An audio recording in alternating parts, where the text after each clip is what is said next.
자, 최종 위치도를 작성을 했습니다. 주성분 위치도죠. 네, 주성분 위치도를 작성을 했는데 SPSS라는 툴에서 작도를 한 겁니다. 작도를 했는데 이 벡터는 원래 길이가 한 요 정도 길이밖에 안 돼요. 예, 개수가 0.5 0.52를 넘지 않았으니까요. 2를 넘지 않았기 때문에 벡터가 이렇게 작게 나타나 있죠. 그래서 이걸 확대해 놓은 거예요. 길이를. 중요한 건 뭐 이것의 방향성만 우리가 판단하면 되기 때문에 그렇게 해 놓은 겁니다.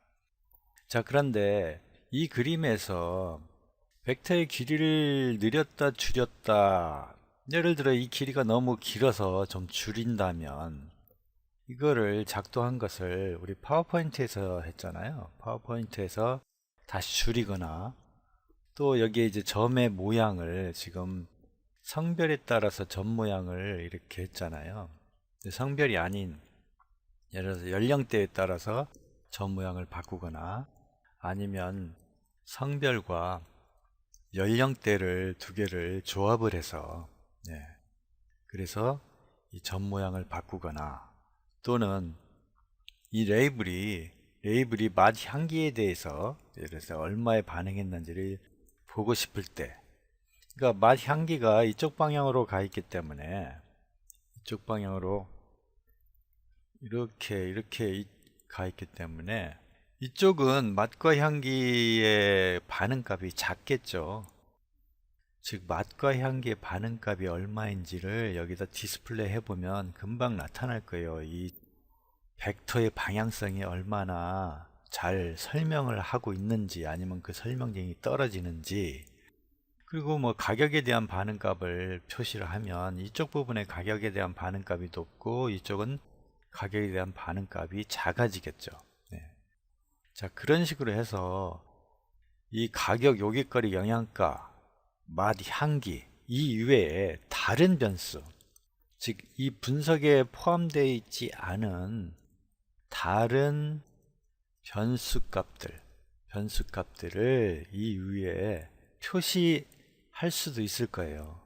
자, 그런데 지금 이와 같은 작업을 하려면 SPS에서는 계속 산점들을 계속 들락날락거리면서 이 변수를 바꿔줘 가면서 모든 경우를 다 그림으로 이렇게 매번 그려내야 돼요. 이렇게.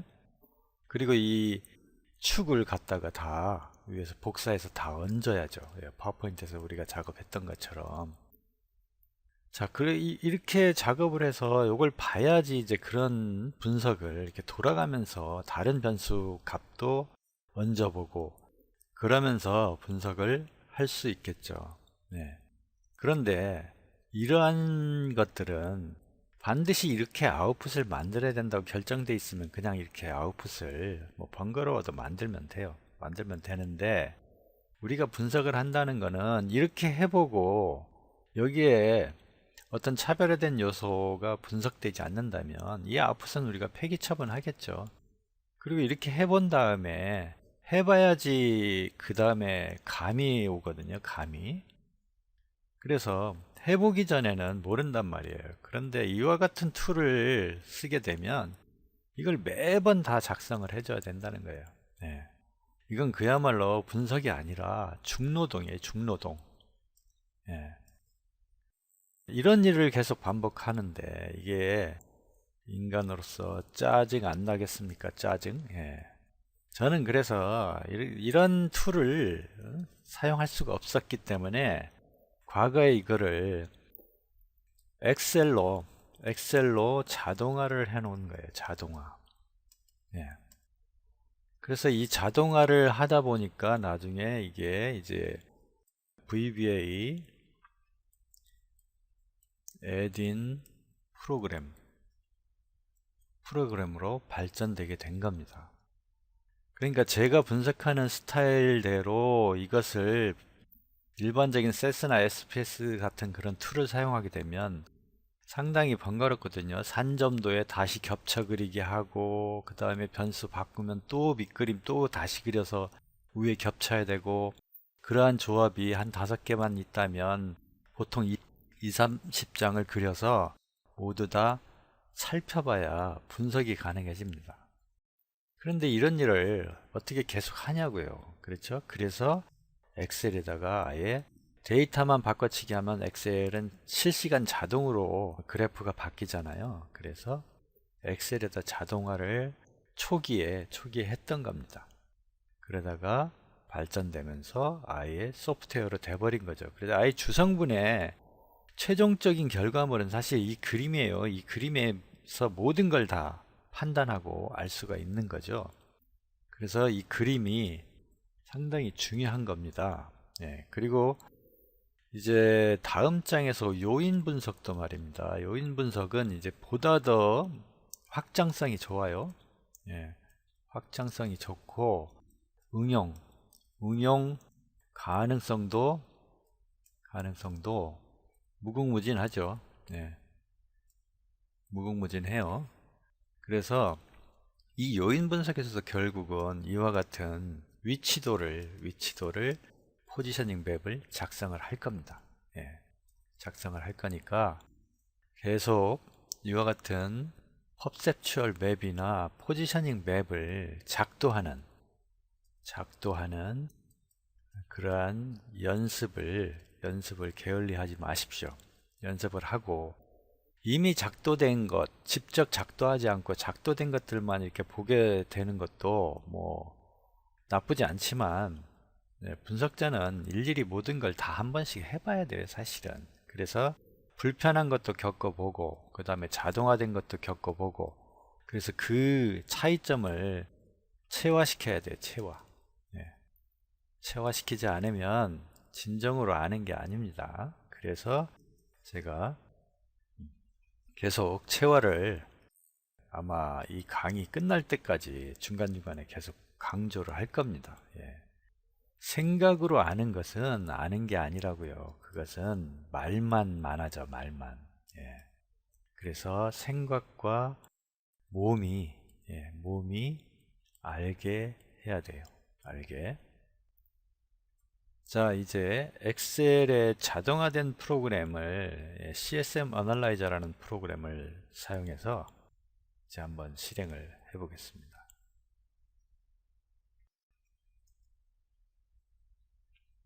자, 확인하고요. 자, 데이터가 여기 넣어놨어요. 시리얼 시장조사. 네, 여기 보면 이렇게 이제 데이터가 입력되어 있는데 커서가 여기 두면 안 되고요. 이 데이터에다 이렇게 얹어놔야 돼요. 이렇게. 그래서 데이터 파일이 여기 있고요. 그 다음에 CSM 어널라이저에서 차원 축소해서 주성분 분석을 실행하겠습니다. 자, 이제 실행이 됐는데 너무 작으니까 조금 이제 꽉 채울까요?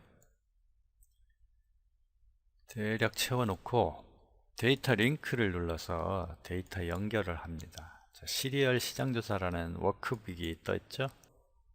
예, 클릭하면 시리얼 시장조사라는 시트. 예, 그래서 이 뭐를 누르면 시리얼 시장조사를 이렇게 띄워줘요. 전면에 액티브 윈도우로 만들어주는 거죠. 이렇게. 그래서 이 커서 현재 셀이 이렇게 선택된 액티브 셀이 블럭을 잡지 않은 상태로 이 데이터셋 중간에 아무데나 얹혀져 있으면 읽을 수 있습니다. 그래서 링크하면 데이터가 연결이 됐습니다. 그 다음 시트를 한번 구경을 해 볼까요? 여기 종합평가라고 되어 있는데 뭐 맛, 가격, 영양가 뭐 이렇게 되어 있고, 이건 집단 변수예요. 성별에 따라서 영양가를 보겠다. 이건 토탈인데 여자 집단인 경우는 여자의 이제 히스토그램이 나타나고요. 남자인 경우에는 남자의 히스토그램이 나타납니다.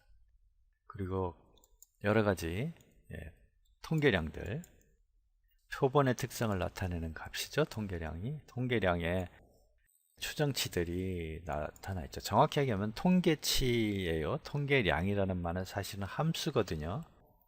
별로 이제 일상에서는 구분을 하지 않으니까. 근데 이론을 배울 때는 철저하게 구분을 해야 돼요. 통계량과 통계값은 다른 거예요. 예. 통계값은 이렇게 추정된 실제 숫자를 얘기하는 거고, 통계량은 함수로 표현된 거예요. 그래서 예를 들어 이 4.7이라는 것은 통계치 또는 통계값이라고 해요. 값. 그렇게 하고, 그 다음에 통계량은요, 이렇게 표시한 걸 통계량이라고 불러요. 이렇게. 실제 이것은 이거 아니에요, 이거. 예, 요건데, 요거를 실제 값을 대입해서 계산한 것을 통계치라고 하고, 계산되기 전에 이러한 식의, 이거는 이제 우리가 함수라고 부르는데, 예, 이러한 상태를 뭐라고 부른다? 통계량이다.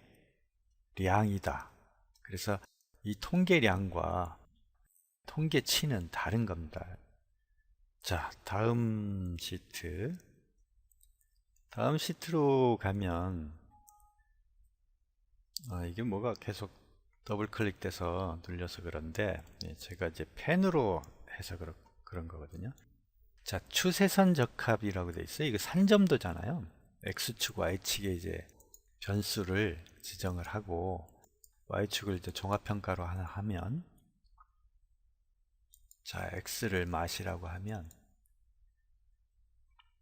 자, 추세선 적합을 누르면요, 이와 같이 추세선이 나타나고, 여기에 이제 R스퀘어하고 수식을 클릭하면 이와 같이 적합된 산식이 나타납니다. 네, 다시 누르면 이렇게 없어지죠. 네. 그 다음에 두 연속형 변수의 상관계수가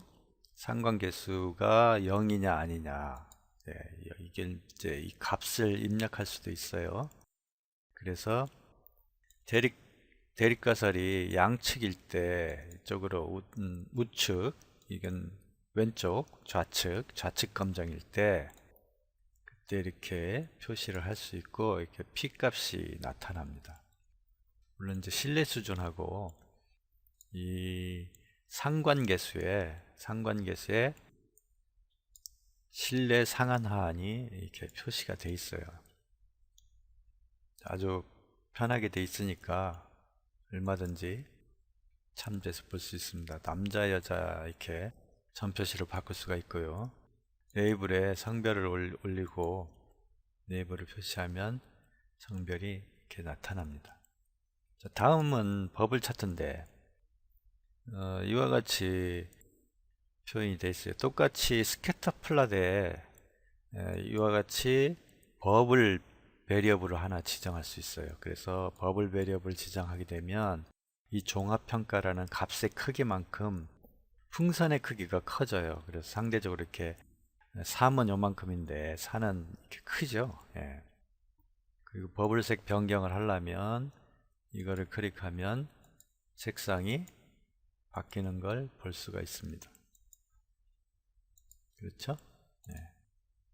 버블 재작성 하면 이 안쪽으로 이제 레이블이 들어가면서 바뀌어요.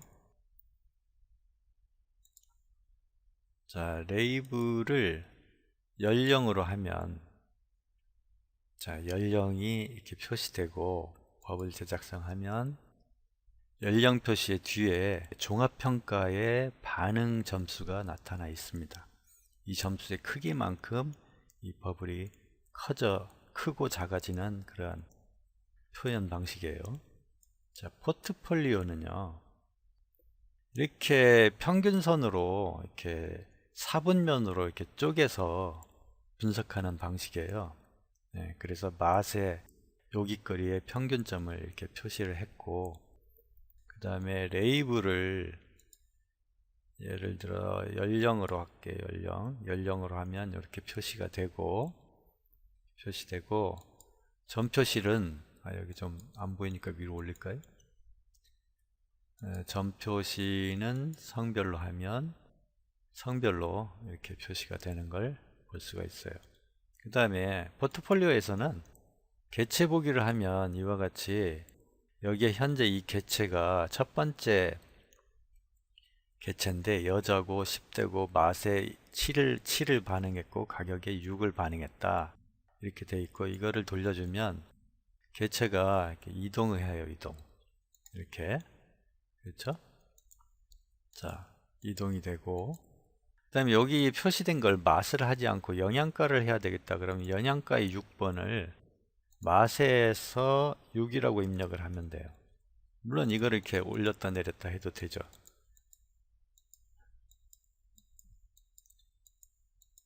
자, 이렇게 여기도 가격도 바꾸면 이렇게 바뀌어요. 네. 그렇게 표시하기 위해서 만들어 놓은 겁니다. 네. 이 각각의 개체가, 여기에 있던 개체가 뭘 의미하는지를 보기 위한 거고, 매우 유용한 분석 도구가 될 거예요. 자, 그 다음에 개체를 중앙으로 하면 이 개체를 중앙으로 딱 가운데로 이동시켜요. 그 다음에 평균 참조선을 이렇게 왔다 갔다 이와 같이 온오프 할 수 있고요. 네. 그 다음에 이거는 뭐 확대하고 줄이고 뭐 이런 거예요. 네. 이렇게 확대하고 줄여지고, 그 다음에 수직 이동은 위로 이제 전체를 옮기는 거죠. 아래로 내리고 옮기고 내리고. 자, 그러한 기능들을 만들어 놨는데, 제가 분석하다가 그런 것들이 필요한 것들, 절실히 필요했던 거를 다 만들어 놓은 겁니다. 그런데 이러한 기능들은 보통 통계 패키지에서는 안 돼요. 예, 전혀 없어요, 이런 게. 예. 근데 실전에서는 이런 것들이 필요하거든요. 이 개체들에 대한 위치와 표시를 하고 상대적인 다른 개체하고의 관계를 그림에서 본다든지, 그러한 분석이 매우 중요하기 때문에 만들어 놓은 겁니다. 자, 다음 시트는 이제 코릴레이션이에요. 이제 실행을 눌러서 종합평가는 빼고 계산을 해보면 보다시피 코릴레이션이 굉장히 크죠. 이렇게 코릴레이션이 큰 게 있다는 건 뭘 의미하는 건가요? 야, 이거는 주성분이 존재한다는 뜻이죠. 그렇죠? 이렇게 코릴레이션이 큰 것들이 존재한다는 것은, 맛과 향기가 0.96이라는 것은 이 두 개의 베리어블은 유사성이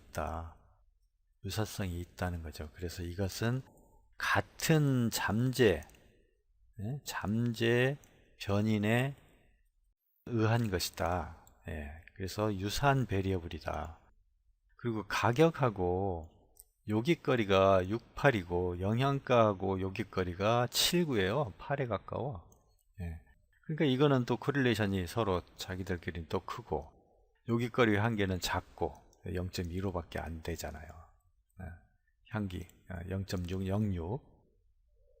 그래서 이와 같이 코릴레이션이 큰 게 있다면 상관 분석에서 코릴레이션이, 변수들 간의 코릴레이션이 매우 큰 것들이 존재하면, 저는 이걸 뭘 상상하냐면 주성분이나 요인 분석을 실행하면 잘 묶여지겠다. 그러니까 데이터가 적합이 잘 되겠다라는 것을 연상합니다. 연상. 자, 그러니까 앞에 베이직 단계에서 기초 분석들을 할 때 코릴레이션을 딱 보고 상관계수가 이렇게 큰 것들이 있다면, 아, 이것은 주성분이나 요인 분석을 했을 때 어떻게 됐죠? 이렇게 공간상에서 이렇게 찌그러졌잖아요. 바게트빵 그 분포가. 아, 그러니까 분산을 많이 설명하는 축이 있구나. 그래서 주성분을 뽑거나 그렇게 진행을 한다면 이 주성분의 고유값이 매우 큰 게 존재하겠구나. 고로 주성분 분석이나 요인 분석이 타당성을 잃지는 않겠구나. 그것을 연상한다는 얘기예요. 이렇게 피어슨 코릴레이션 매트릭스를 보면. 그러니까 여러분들 이 매트릭스를 보고 코릴레이션이 큰 것들이 있다면 그것을 미리 상상, 유추해 볼 수 있다는 거야. 아, 잘 되겠구나. 뭐가 주성분이나 요인 분석이 유사한 그러한 변수들이 존재하기 때문에 그렇게 연상을 하면 되는 겁니다. 자, 매트릭스 플랫은 행렬산점도죠. 행렬산점도인데 여긴 추세선 표시, 방정식 표시, 뭐 1차선으로 그냥 할까요? 예스.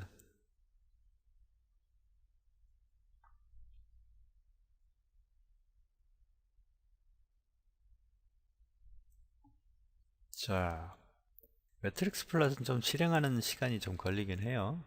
그럼 여기는 이제 피어슨 코릴레이션이 계산이 됐어요. 0.962. 그렇죠? 맛과 뭐가 향기가 0.96이고, 그러니까 코릴레이션이 큰 것들은 이렇게 빨간색으로 표시를 하게 했어요. 0.6 넘는 것들은.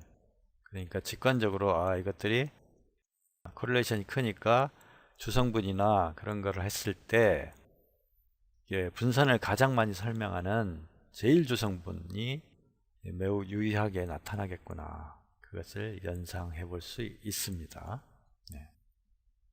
자, 다음. 자, 이제 본격적으로 우리가 해야 될 아웃풋이죠. 실행을 합니다. 종합평가는 이제 레벨이 다른 변수니까 빼고요. 오케이 하면 이와 같이 작도가 되는데, 레이블을 성별, 연령 성별 뭐 이렇게 했어요. 이 점 구분은 이미 성별이니까 성별로 점 표시를 구분했어요. 그래서 위에 게 여자, 밑에 게 남자예요. 그리고 연령으로 표시를 하면 이렇게 됐어요. 여자. 자, 그래서 이것을 우리가 성별과 연령을 같이 표시하려면 레이블로 같이 표시하려면 데이터에 가서 이렇게 합니다. 여기다가 성, 연령 이렇게 변수를 하나 주고요. 이렇게 하는 거죠. 여자 and 10대 이렇게 하고 더블 클릭하면 베리어블이 만들어지죠. 하나가. 그러고 나서 이제 PCA로 오면 자, 베리어블 데이터셋을 갱신했다고 나타나요. 자, 그러고 나서 이것을 점 모양을 구분을 그걸로 하면 좋겠죠. 성연령으로 하면 이와 같이 나타나고요. 레이블도 성연령으로 붙이면 이렇게 남자 50대, 여자 뭐 이렇게 이런 식으로 표시가 되는 거예요.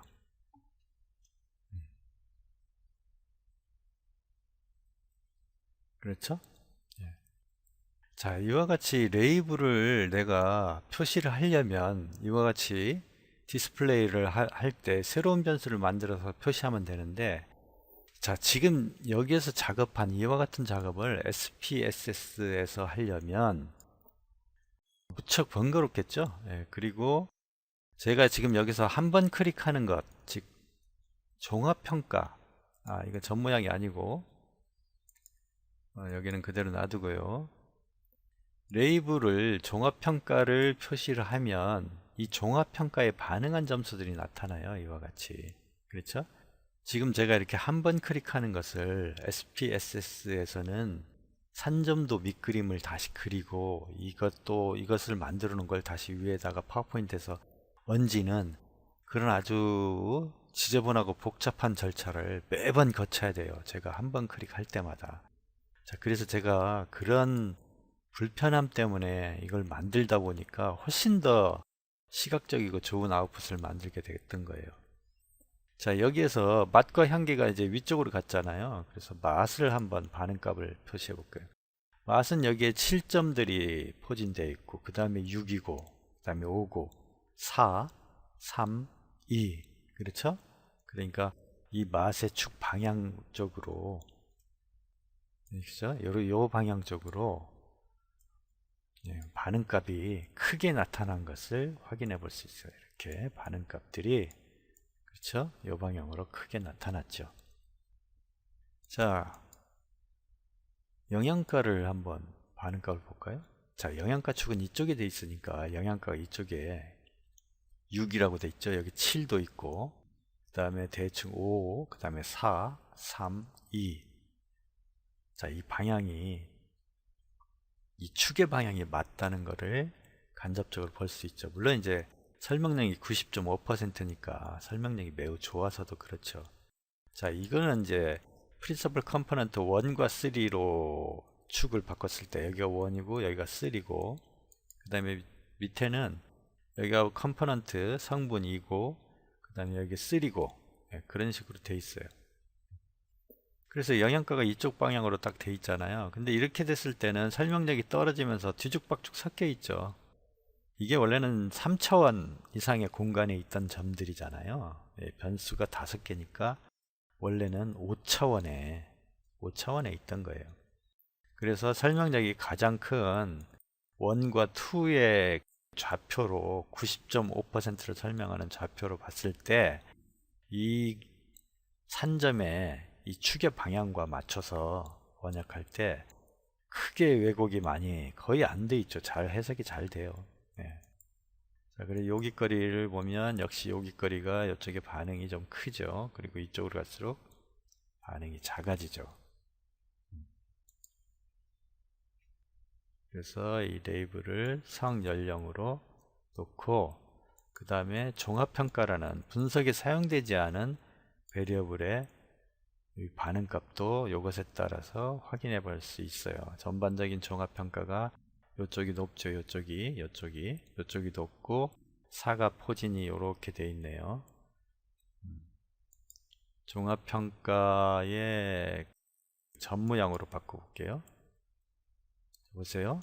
사가 이렇게 돼 있고, 이렇게 돼 있다는 얘기는 지금 이게 뭐냐면 종합평가는 요 방향으로, 이렇게 종합평가를 아마 축을 넣으면 요 방향으로 이렇게 지나갈 거예요. 요 방향으로.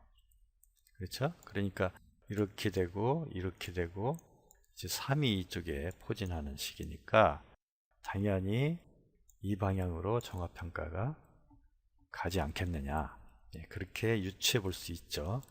자, 그런데 그런 건 뭐 말이 다 필요 없어요. 여기서 곧장 보면 되니까 종합평가를 넣고 그냥 산점을 다시 그리면 되거든요. 위치도를. 자, 그러면 보세요. 레이블 작성 해주면 종합평가가 이렇게 가운데로 가고 있죠. 가운데로 가고 있다는 것을 간단하게 확인해 볼 수 있습니다.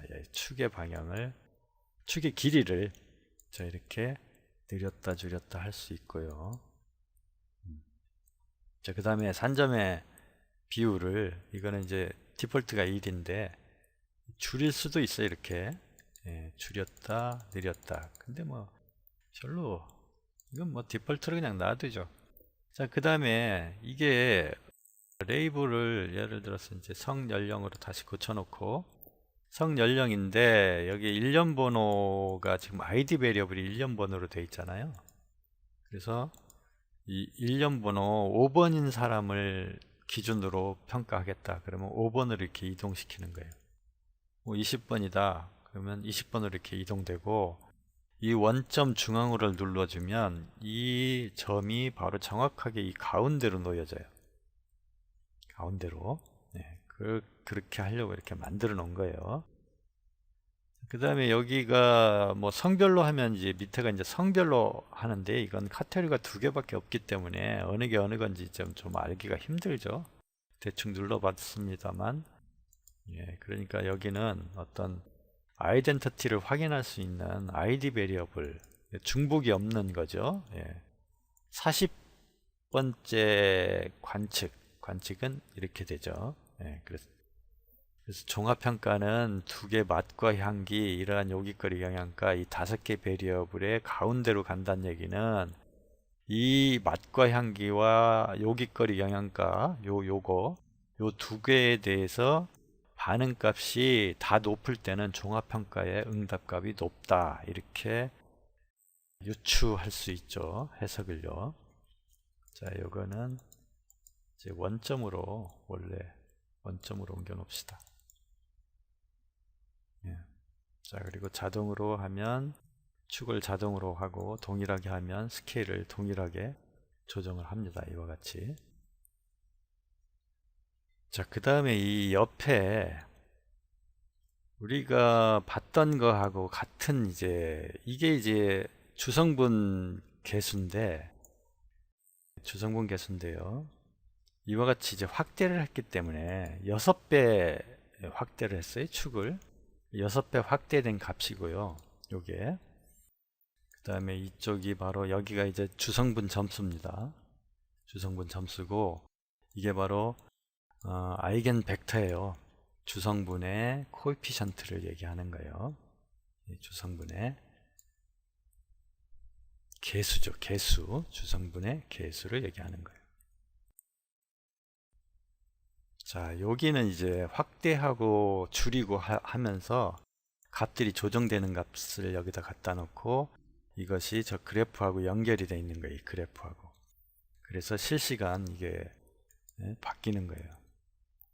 아주 강력한 툴입니다. 이 강력한 툴의 성능을 여러분들이 직접 느끼셨으면 좋겠습니다. 자, 다른 데이터로 한번 잠시 이 강력한 툴에 대해서 한번 예제를 더 볼까요?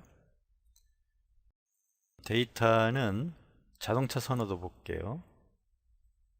자동차 선호도를 보면 그 내용을 우리가 대충 알고 있잖아요. 자동차 선호도가 이렇게 선택이 됐고, 요거는 이제 이렇게 홈으로 갔다가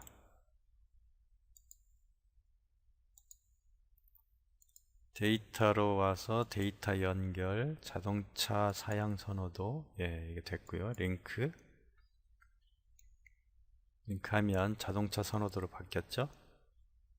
자, 이쪽으로 와서 모든 변수를 다 그대로 사용을 합니다. 어깨 변수를요.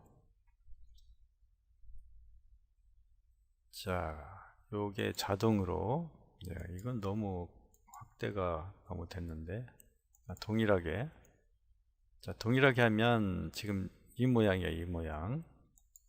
티코가 이쪽으로 왕창 떨어졌기 때문에 동일하게 해야 왜곡이 덜 하죠. 그래서 자, 요 레이블이 하나 여기 안 나왔는데, 실내 고죠. 이걸 누르면 됩니다.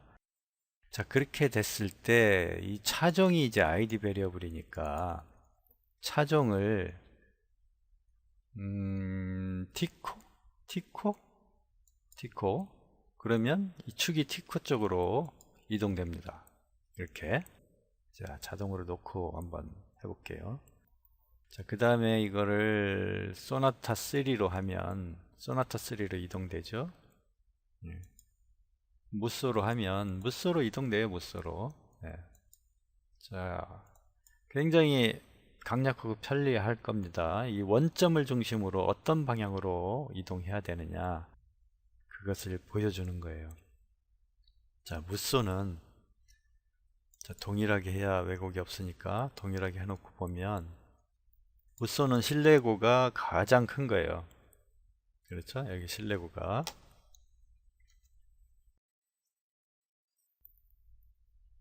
무쏘는 실내고가, 이게 이제 가장 실내고가 크고, 실내고 축으로 보면 이거를 이렇게 화살표는 물론 이쪽으로 이제 대가리가 가지는 않아요. 이게 머리가. 그래서 여기를 지우고 이렇게 실내고가 가잖아요. 자, 이렇게 갈 때 이 티코를 여기다가 직교하듯이 내려 그으면 티코의 대략 위치가 이쯤 되는 거죠. 그렇죠? 이렇게 보는 거니까.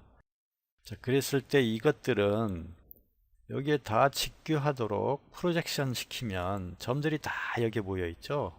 네. 자, 그거는 실레고가 토토리 키재기처럼 다 비슷한 거예요. 여기가.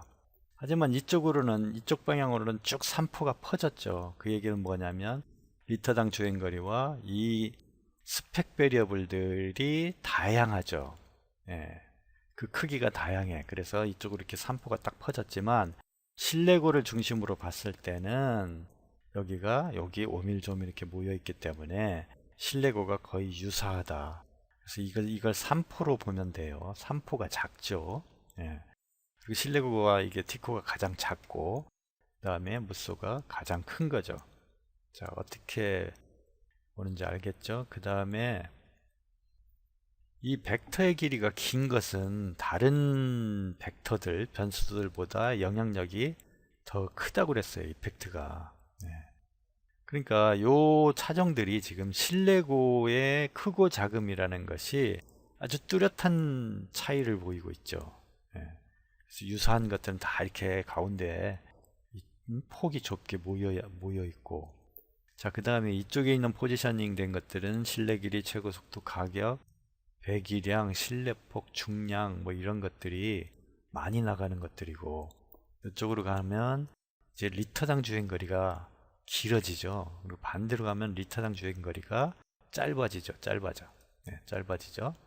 네, 이렇게 하면 실내고가 높은 거, 이렇게 가면 실내고가 낮은 거. 그렇게 해서 각각의 관측점들의 포지셔닝을 다 살펴볼 수가 있습니다. 그리고 이 차종들의 프로퍼티, 성질, 특성을 이 위치도상에서 간단하게 살펴서 분석할 수가 있습니다.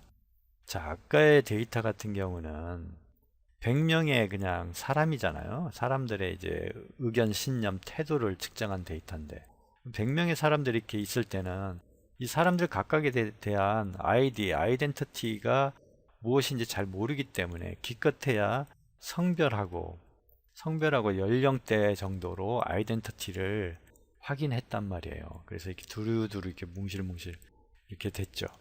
그렇게 됐지만 여기는 어때요? 이 각각 차종에 대한 아이덴티티가 확실하기 때문에 이것에 비하여 이러한 차종들은 실내고가 높고 리터당 주행거리는 짧고 뭐 이런 식의 그 특성을 쉽게 분석할 수가 있게 되는 겁니다. 네, 그렇죠? 자, 이게 이제 차종이 아니라 여기에 있는 점들이 기업이라고 해보세요. 기업들이라고 해보세요. 기업들이면 티코라는 회사는 벤치마킹 해야 될 기업이 무쏘라면 이 티코가 무쏘의 기업의 여러 가지 재무나 뭐 매출액이나 그러한 상태를 벤치마킹 하려면 티코가 무쏘의 방향으로 가기 위해서 우리는 무엇을 할 거냐, 그런 이야기를 할 수가 있죠. 그러면 이것을 원점을 티코로 잡아 놔야죠. 이렇게, 그렇죠? 티코를 잡아 놓고 아이디얼 포인트가 이거가 되는 거예요. 이제 무쏘가 아이디얼 포인트죠. 네, 아이디얼 포인트가 바로 이제 무쏘가 되는 건데, 티코라는 이 기업이 이 무쏘로 가기 위해서는 중량이다 뭐다 뭐 실내고 약간 키우면 되고 이런 것들이 커져야지 여기에 있던 포지셔닝 위치가 이쪽 방향으로 포지셔닝 하게 되는 거죠. 뭐가 커야 된다고요? 이 화살이, 이 벡터들이, 이쪽으로 간 벡터들이 커질 때, 이런 것이 커지면 이 점은 이쪽으로 가겠죠. 이쪽으로. 그러니까 여기에 있는 베리어블들이 이쪽 방향으로 커지도록 이 베리어블들이 값이 커져야 돼요. 그렇게 하기 위해서 우리는 무엇을 할 거냐? 네. 네. 무엇을 할 거냐? 예, 그 행동 전략을 수립할 수가 있어요. 여기가 기업이 된다면. 차차 뭐 예제에서 기업 데이터 가지고 한번 이러한 위치도를 작성하는 그러한 방법을 설명하기로 하고요. 여기서는 간단하게 여기까지만 살펴보기로 하겠습니다. 자, 무슨 내용인지 이해되시겠죠? 아주 강력한 거예요. 강력한 거. 자, 하나 더 추가하면, 자, 그렇게 행동 전략을 수립할 때 이 베리어블들은요, 그 컨트롤